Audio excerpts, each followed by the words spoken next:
already up to case 3 in placebo. I get the feeling that this is so far going quicker than correctness and matchmaker. YOGORE. Again, this probably means something, but I have no fucking idea. I could look it up. Maybe I should sometime. We have one unread mail. And no creepy poem today?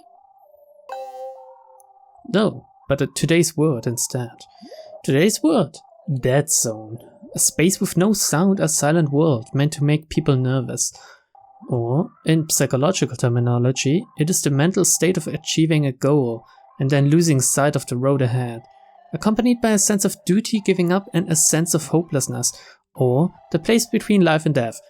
Now, number 2 kinda sounds like me whenever I finish a book, or a game, or some sort of TV series or something. I always feel really bad whenever I finish something. I mean, I enjoy the journey along the way, but as soon as I finish it, I feel so empty inside. Do you have the same feeling sometimes? I'm the only one in my I'm the only one I know that suffers from this somehow. All my friends and my girlfriend, they don't have this, and I feel weird. I don't know why. Anyway. Which is why most of the time, whenever I read something, I put off reading the end really, really long. So even a 10-hour visual novel or something can take me several weeks if I'm not recording it, since I don't want to reach the end. I want to keep experiencing the game. Anyway, but either way, your true nature will be revealed and you'll have no choice but to act. Really? But I still can't believe that I am capable of something like that. It's your calling. It's your fate and your destiny. Is it not in order? Unfortunately, it's not in order. I can't give that order. Who's speaking there? I don't know. One of them, probably Tokyo. The other one, whoever it was in the beginning that told us to do anything really. Stars of Koblenz again. I'll go over this once more, but this is a place for me to write about my dreams. This place is saved on an online storage mechanism, and the text is open for third parties to read freely. So it's his blog. I'm literally blogging right now.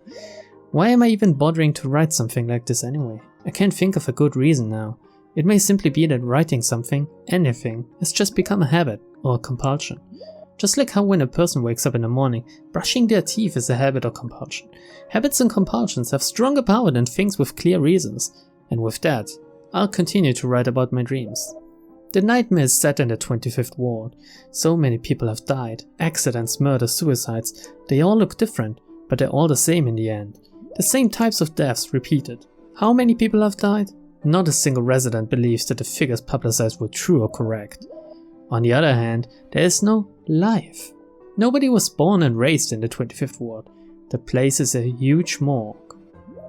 A morgue is where dead bodies are kept. Bodies would be put on display in order to identify those who had died in war or of starvation or of sickness. These places existed in the larger European cities long ago, and now the residents of the 25th ward, even if technically alive, were no more than dead bodies. They are lined up nicely and in order on the borderline between life and death. They are lined up so that each and every one can wait patiently for their own turn to die. The residents were all gathered here. A pleasant living environment, an excellent location, all the latest cutting-edge facilities, etc. Bionic security systems and built-in kitchens and auto-reservation bedrooms. The buzzwords used by the PR firm were all true, but there were also things left unsaid. While the 25th ward provided comfortable living, it also provided a whole lot of death as well. By the time this was noticed, the residents were already busy going to sleep and waking up there, working there, and living their lives there. So they already developed the habits, I guess, is what he's trying to say. Several days after the 10th death occurred in one of the apartments in those meaninglessly tall towers, a video showing the moment of death made its way around the internet. The people who viewed it apparently fell into depression, but not because it was a real video. Conversely, it was because the unrealistic looking death looked like something from a movie, and it messed with the emotions and made them uneasy. A beautiful woman died on screen. I knew her. This is my story. My name is Tokyo Morishima, and welcome to the Silver Case. Oh god, another bar. This is not the same one though, is it? The name wasn't Sumira, was it?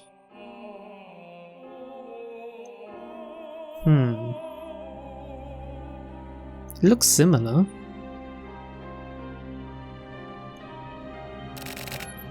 Whiskey. Oh, hello, Mrs. Hostess. Is scotch okay? Anything is fine. Okay, I would have answered with, man, if I ask for whiskey, I don't necessarily want a scotch, but alright. Order like that, and I'm gonna give you the most expensive one we got. Yeah, man. Are you from around here? Man, the music is really good. Not anymore. This place used to have a different name, right? Oh yeah, I just noticed we're back.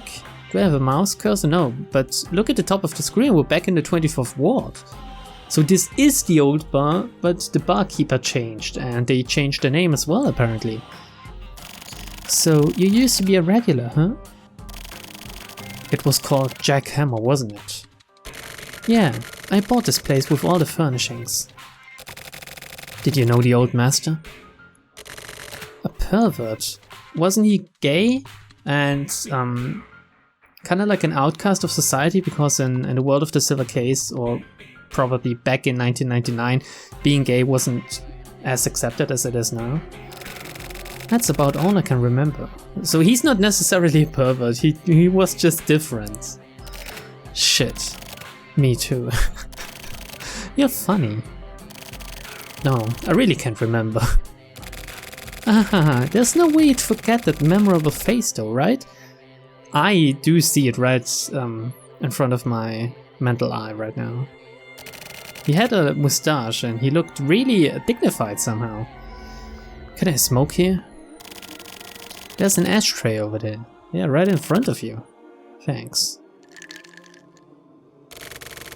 Oh god, I think I'll drink a whiskey later. Just reading about it makes me aching for more. Fuck me. What's your name? Tokyo Morishima. Ah. Where did I put that? Where did you put what? Okay, another blog entry, another poem-like thing. I mean, they are not poems anymore. I think at the beginning they were much more poem-like. Anyway, Rains of Porto Vecchio. The rain that had fallen for three days was about to end, and it was a cold, dim dawn. I was drinking tea and talking with her in my room. We had conversations like this pretty often. Back then, whenever we had the time, we'd talk. She hadn't slept a wink, but she didn't seem sleepy at all. She had told me before that she could go a whole night or two without sleep. To her, insomnia, migraines, and starving herself were like friends. But her beauty showed no signs of any sort of illness. There was a certain sense of class in the way she did things like drink tea, to the point where even I, a woman, almost fell for her. What? Who is writing this? If it is a woman, I thought it was Tokyo. Now this is the biggest twist so far in Placebo. What? Hey, so I can't do my sexy man voice anymore. I mean, I don't want to do a woman voice though, so I'll just keep at it. Hey, do you have any secrets? She asked me this as she looked at me over her teacup. Secrets? I returned coyly in a low voice. I knew that there was more to her query. Everyone has secrets. You should have some too.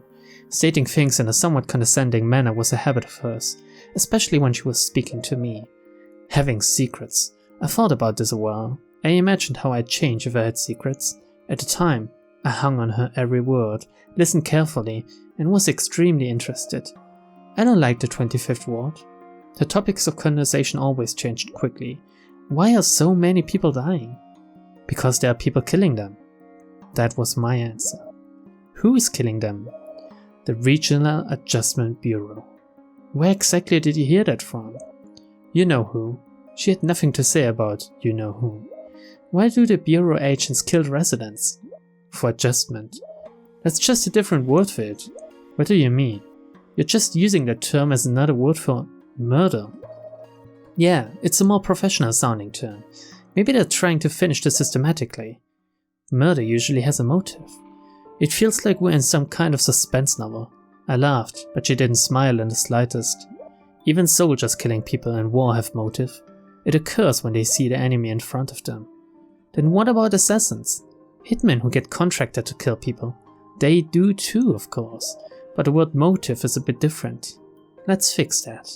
She stared at me with a serious look on her face and drank her tea without looking away. You know what sort of word it is? After asking me this, she went back to her commanding tone again. Think hard about it. I thought about it, then, 1 second later, I answered. Murderous intent. As I said the words, she smiled briefly for the first time and slowly nodded her head. So this is someone that knows the RAB, which I guess not many people know it? At least that's what I got from Matchmaker. Yeah, this here. Oh! I did that! It's turtle. Yeah, a turtle. What is this? The old master left us here. Said that if a guy named Tokyo Morishima shows up, then I should pass it on to him. I carved this. Huh? I remember there was some sort of trick. Trick? To this? Yeah, probably the shell.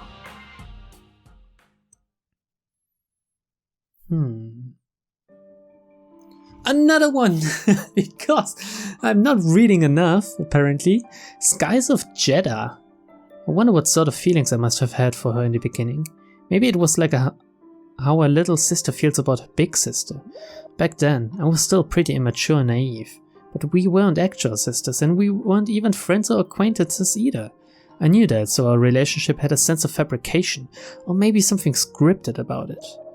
If this was about me and GLG, then I would be able to concretely say what sort of relationship we had. It was extremely simple and clear and beautiful. A master-servant relationship. He was my master. Any order that GLG may have given me, I followed it to the letter, no matter what. It wasn't a bad thing. For me, being controlled by him made me happy. Being ordered to do something and then having to fulfill that order was pure bliss. She was ordered by GLG to be in charge of my training. He told me, think of her as a big sister and learn a lot from her. So I did my best to follow her orders, and through that I was able to indirectly feel the same sort of pleasure. What was complicated was that I had one more little sister. I don't know if she was actually younger than me, but GLG told me to think of her as a younger sister and to get along. But she acted much more like a real person than me. She was a stupid and foul-mouthed and sarcastic girl. My big sister was Milu, my little sister was Miru, and I was Maru. Apart from Milu, GLG gave us those names. I don't think the three of us had ever all spoken together at the same time before. I have no memory of that. We may have once, but I can't remember it. Basically, both Miru and I were trained respectively by Milu. So with regard to Miru, I thought of her as a younger sister who had been brought up in a different place from me. I had a job that I was assigned. My job was talking with men in sex chat. Apparently, this actually had educational purposes. I learned about the world through talking in sex chat. I became really familiar with male psychology and sex and sexual deviation. I became able to pretend like I was having sex for hours. What's important is the flow. Just as a sponge absorbs water, I absorbed all kinds of new things, and I became able to read the flow of conversation better and better. GLG had told me before that I was in possession of a really amazing ability. It's really surprising. Not even Miru or Milu have that ability. Maru, I want you to try to read into my future. While I could read conversations, I couldn't read the future, so I told him that, but after that, I felt as if the real me was somewhere else, and I felt really uneasy, as though a small, dark hole opened deep in my heart. I was afraid that GLG would disappear someday. The real me mentioned that. It made my entire body shake with chills. The real me? That's right. I was a girl who was plugged in. Huh. So if we think about that, this is about Milu, Miru, and Meru. And Meru is the one writing this, and Meru is also the prophetic one. And apparently she is a real girl who was plugged in, so... Oh, that's weird. I mean, Milu was real as well, right? She was living in the apartment complex. She got killed in this sudden death game. And things are starting to get really, really weird right now. Ahaha, the shell came off. There's something inside. What's this? It's a fucking cell phone. Are you blind? You mean you put that in there yourself? Looks like it. What a weird present. Cell phone. But can we just take a moment to again appreciate the fucking awesome music?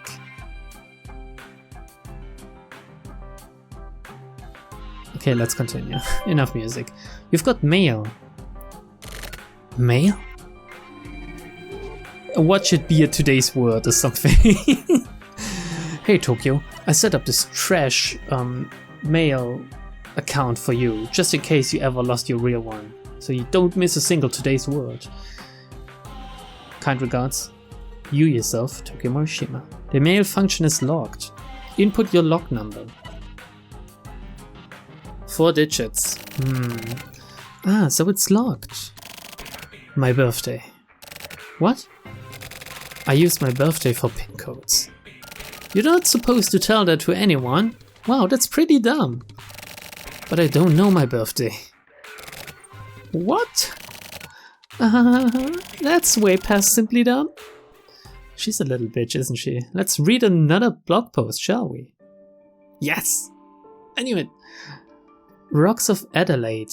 That's right. Since I was a girl who was plugged in, the real me had never met Milu or Miru in person. I simply spoke to them through the monitor all the time. It's the same as how I could talk with the sex chat clients. The only communication I knew was done using a computer that was constantly connected to the internet. Miru was in a similar position to me, but I don't know whether or not she too was a girl who was plugged in. To me, it was something I don't need to know, as well as something I don't want to know. I feel like I should talk about the past more now. Oh yeah, I'll write about the first time I met GLG. The first time I met GLG, I was still the real me with an actual physical body, but that physical body was bereft of emotion. What did he do to those girls? But the plot is getting thicker somehow. It's getting more real, not as complicated. We now know that probably, even though it has been said before that all 3 of these are AI, all of them probably were real girls, and he just did something to them. He digitized them, like a digital man, if you remember. Why don't you know your own birthday? Because I don't remember. Do you have amnesia? I've never had much memory of when I was a kid. But recently, I've started realizing that I can't remember lots of other things either. How come? That sounds pretty bad.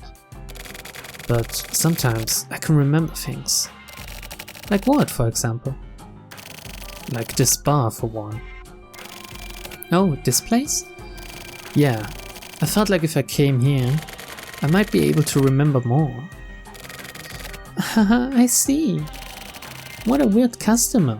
Wow, way to be condescending and really rude to someone that just walked in there and probably looking really distressed, just trying to drown away his sorrows. Oh man, you're a weird one. Shut up. Sorry. He's even apologizing. What a beta are you, Tokyo? Do you have a license? Huh? If you check your license, it has your birthday written on it, right? Oh yeah, I guess so. I don't have it with me though. Looks like I'm way smarter than you. Again, what's with this bitch? Why is she so fucking rude to us? My license. It's in my wallet. Oh, he actually has it. March 27th. So you're an Aries? Aries? So it's 0327 or 2703? Let's try the month first.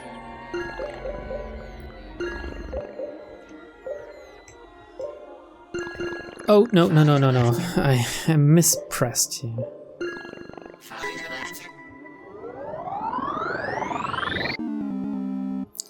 It's 2703, alright. It's... oh shit. Or it was supposed to be wrong, maybe? Man, I wonder what would have happened if I had written something else entirely. Would it have continued as well? Clouds of Numea. I was born in the 24th Ward and brought up in a dark underground space called the Shelter. Of the children raised in the shelter, I was part of the third generation. Up till then, the technology to create completely controllable people had been honed extensively and was implemented there, but there were also many people from the shelter who turned out to be less than perfect, and a few people who simply could not be deleted for whatever reason. I was one of the ones who turned out less than perfect. This may make you picture a child who can't really keep up in school, but the reality of the situation was actually much more grim. Also, I personally do not remember most of the things from my past in the shelter. Apparently, all of the shelter kids have the same problem with remembering their time in the shelter. It's not that our memories have been erased, but that it hurts to remember, so we can't. It was traumatic. It was GLG who taught me all of this. I first met GLG in a somewhat unseemly shop on the outskirts of the 24th Ward. The place was known as a sale club, and every day I would stand behind the counter in front of various types of boys. I was basically one of the shop's products, meant for more perverted customers. Then, one day, GLG showed up, and the very moment he saw me, he spoke to me. "You're a real girl, right? I'll buy you, so why don't you come along with me?" Absolutely not creepy at all. I have all sorts of terrible experiences with having terrible things done to me by the customers who would purchase me there, but at the time I was completely numb to reality. There were times when I'd wake up in some strange bed in the morning, unable to move, and I'd find my lower body covered in blood and all sorts of filth. But I simply felt troubled that I couldn't move and have no memory of being shocked or traumatized by it. But there were some times when I'd get really nauseous in the shop's bathroom and would go into panic. When that would happen, the shop owner would give me a kind of medicine capsule. That night, like most of the other clients, GLG took me to a room in a love hotel. But it wasn't a usual cheap, dingy room. It was clearly a high-class VIP room. It had a king-size double bed and a plasma TV, and it had a huge clean bathroom, and the bathroom had 2 baths that seemed to be for separate things. Oh god. Also, outside a huge floor-to-ceiling window with lace curtains, there was a large wooden deck on the balcony, and installed in the deck was a big outdoor bath. GLG removed my clothes and put me in the outdoor bath. He was still fully clothed and he crouched down in the round white bath and looked at me. At the time, my body was emaciated. My skin had an unhealthy bluish hue and my bones were visible through my skin. Even though he was staring at my body like that, I didn't think anything of it. GLG held my head kindly in his hands and he spoke to me. "When I said I would buy you, I didn't mean just for tonight. I paid for you to be released from that place." GLG is actually not only a good looking guy, but a genuine good guy. That night, GLG and I slept together in a king-size bed with clean, comfortable sheets. GLG didn't do anything rough with me at all. In fact, there was nothing of a sexual nature happening whatsoever. Furthermore, he treated me like an independent woman. GLG used one hand to pull a book out of his bag and open it up. He stuck out his other arm for me to use as a pillow to rest my head on. GLG read aloud to me from a book written by an author named James Tiptree Jr. The book was called The Girl Who Was Plugged In. I was entranced by his voice. Is this a real book? I have to look this up later.